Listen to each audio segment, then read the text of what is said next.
what's up, guys? This is Pastor Pete with you. We're back for another edition of the Sunday Short, the Heroes of the Faith. Right? Super pumped for today because this is a special Heroes of the Faith. Right? All these people we've talked about so far, I've never actually spoken to them. Right? I've never spent any time with them. They died way in the past, and I just get to read about them. But these people, right? These people right here, these are my heroes. Right? That's the beautiful thing about Heroes of the Faith is that they're all around us. Right? We don't have to just read about the Heroes of the Faith in textbooks or watch movies about them. Right? You just have to be looking. You have to have the right lenses on, and you can see Heroes of the Faith everywhere. Today, I'm going to share with you some of my heroes. Right? And if you're with us last summer, you may have met Josh and Linnea. They were there for summer youth group one night.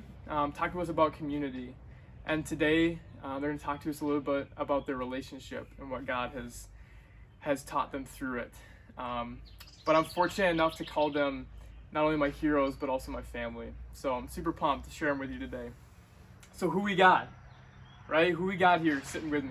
On my right, this is Josh. Hi guys. This is Josh Vu. Josh grew up just an hour from here in Albert Lea, Minnesota. Go Tigers. Go Tigers. Yeah, Tigers. I'm a Cardinals guy myself, but you know. So Josh grew up in Albert Lea. He went to school for undergrad at South Dakota State University. He was a Jackrabbit, and he went there for nursing. And now he currently is a pediatric nurse at Mayo Clinic in Rochester, Minnesota. Yeah, so that's Josh. And then to his right, we got Linnea. Linnea is my sister, and Linnea went to FHS, Fairmont High School, and then attended Bethel University, in St. Paul, Minnesota.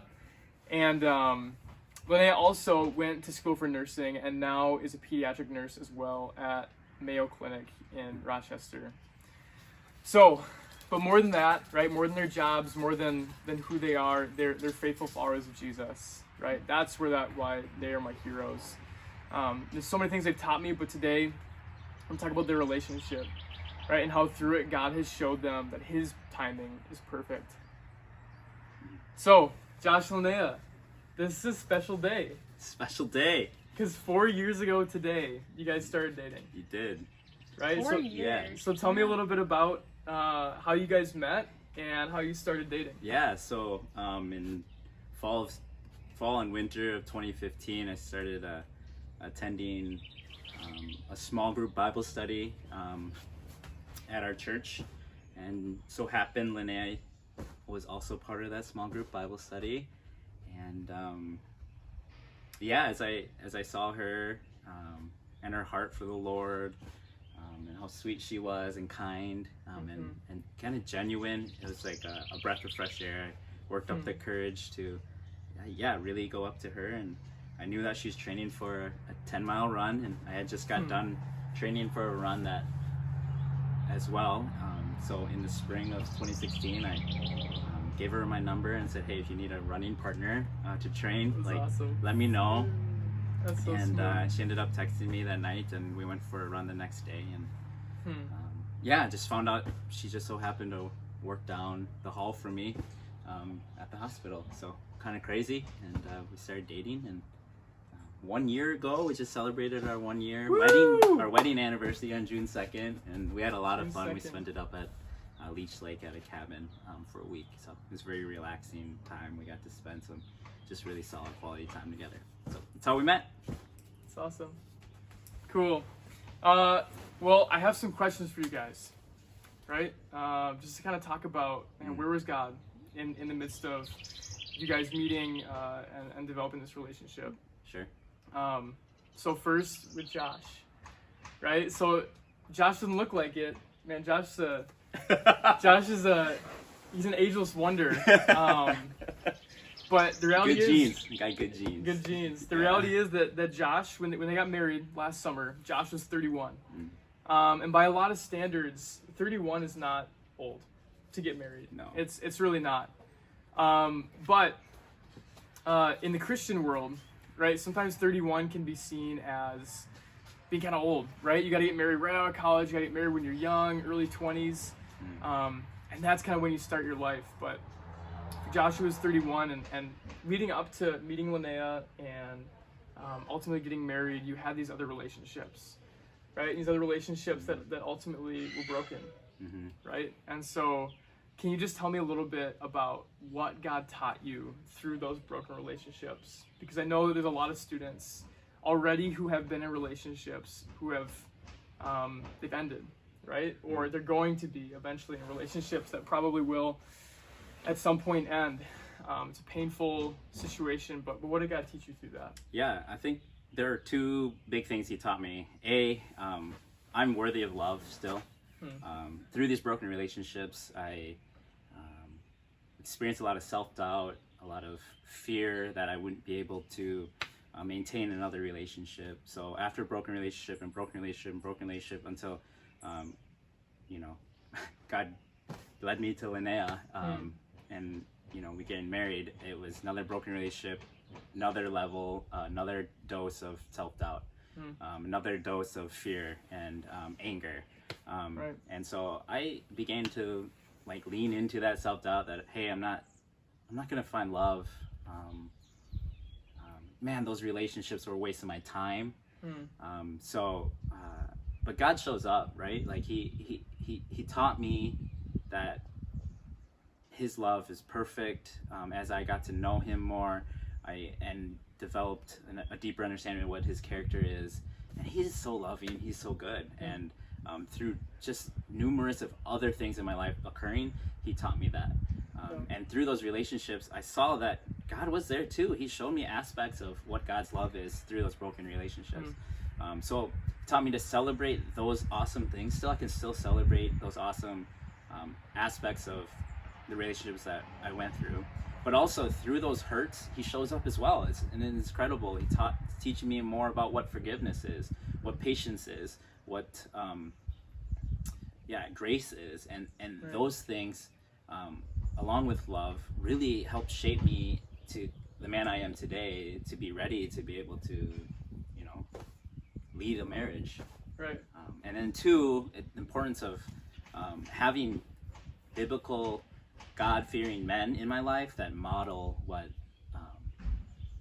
marriage should look like, and those were two huge things. I was fortunate enough to have discipleship relationships with other men, and also other of my friends, to be able to just kind of get a better understanding what that looks like. Yeah. So those are the two things. That's huge. I think what you hit on as far as the self-doubt piece. I think it's so easy to it's so easy to base our value, right, on these relationships that we're entering into, and think, man, if it falls through, like that says something about who I am, right? That says something about my value and my worth. But the reality is, like, God showed you that even in the midst of a broken relationship, that you are more loved than you ever thought, right? You're more loved than you ever could be by any human, right? Right? Like I think that's the incredible thing. Yeah, awesome. I think a lot of people miss that, but we don't want you to miss that, right? That you are loved, regardless of a relationship, regardless of if it lasts or if it doesn't last. That's huge. Thanks, Josh. No problem. Now Linnea. So I know Linnea pretty well. She's my sister. She's awesome.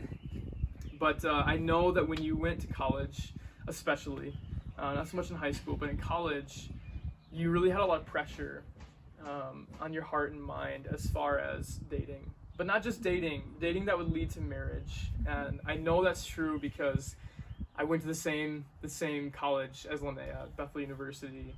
And there's kind of this pressure to this ring by spring kind of culture where you feel this pressure to, by the time you leave, right, by the time you graduate, that you found someone that you're going to get engaged to and get married to ultimately. Right, which isn't a bad thing, right? Not a bad thing to do that, but it can feel really like a lot of pressure. So would you just talk about that a little bit, and just how through that you know, maybe you did some things that you wouldn't have otherwise done, and just kind of how God brought you through that. Yeah. So in high school, yeah, I didn't date a lot. And I think that was primarily because I had this plan in my mind that I was going to go to Bethel and I was going to get my Mrs. degree, kind of shamelessly. I was going to find my husband at Bethel. It was going to be amazing. And everybody knew it. There was probably 4 or 5 girls that went to Bethel with me from Fairmont. And they voted most likely to be engaged first, and it was me. So it wasn't really a secret, but that, yeah, it put a ton of pressure on me. And up until me, it was just kind of the normal or expected thing that you would get married right out of college.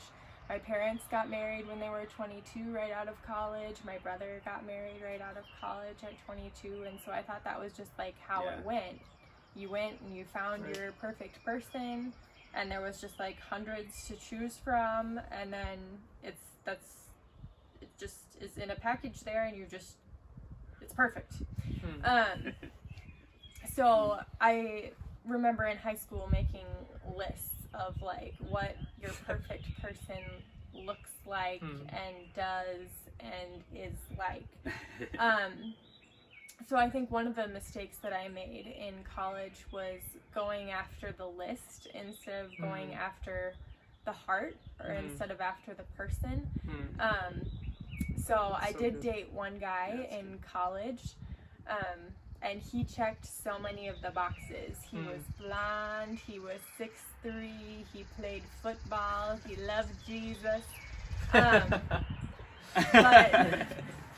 yeah, just like you, honey. But we just really didn't connect on any kind of heart level. And there was really no substance to our relationship at all. And it became apparent after like 6 months that just wasn't what the Lord had for me. And that I was just kind of fabricating this thing in my mind. And so there was some really good lessons that came out of that. And more as I became older, my desire became wanting what God has for me instead of what I would have for myself, because it was becoming obvious that my choices for me were not working out really great. The checklist wasn't all that it was cracked up to be. And God knows so much better what I needed than what I thought I needed. And that took a lot of patience and a lot of tears, honestly, because I thought 25 sounded like ancient when I was in high school. Like, by the time you're 25, you have your life figured out, you probably have like a couple kids, you're just like living life. And we didn't meet till I was 24 or 25, so at that point I had resigned myself to being like an old cat lady. Like, I was just gonna be by myself forever, living in someone's basement.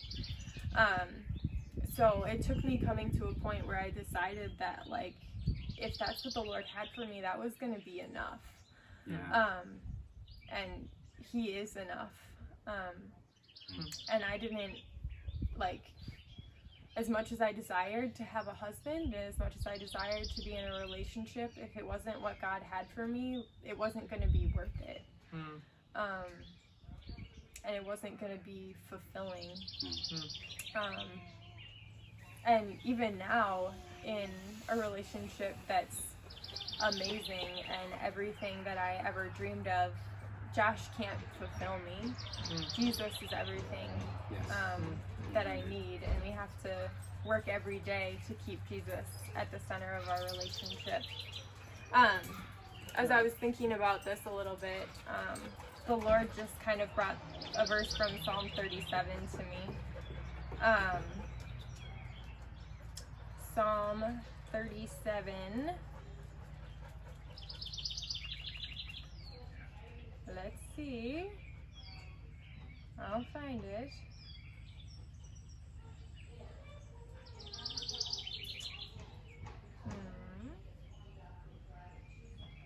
Psalms 37, it says, "Delight yourself in the Lord, and He will give you the desires of your heart." So the first thing is that you have to delight yourself in the Lord. Yeah. You So can't. good. You don't just. God just doesn't give you the desires of your heart because you want them. You have to delight yourself in the Lord first. So, yeah. Yeah. Long answer to a short question. No, that's beautiful. I think, man, that's so Beautiful. good. It is good. You know, two things. Number one, Linnea just saying Psalm 37 and delighting yourself in the Lord, and then He will give you the desires of your heart, right? Like, we kind of see that as a burden in some ways. Like, okay, I got to eat my vegetables first, then I can have dessert, right? Yeah. But the reality is that No.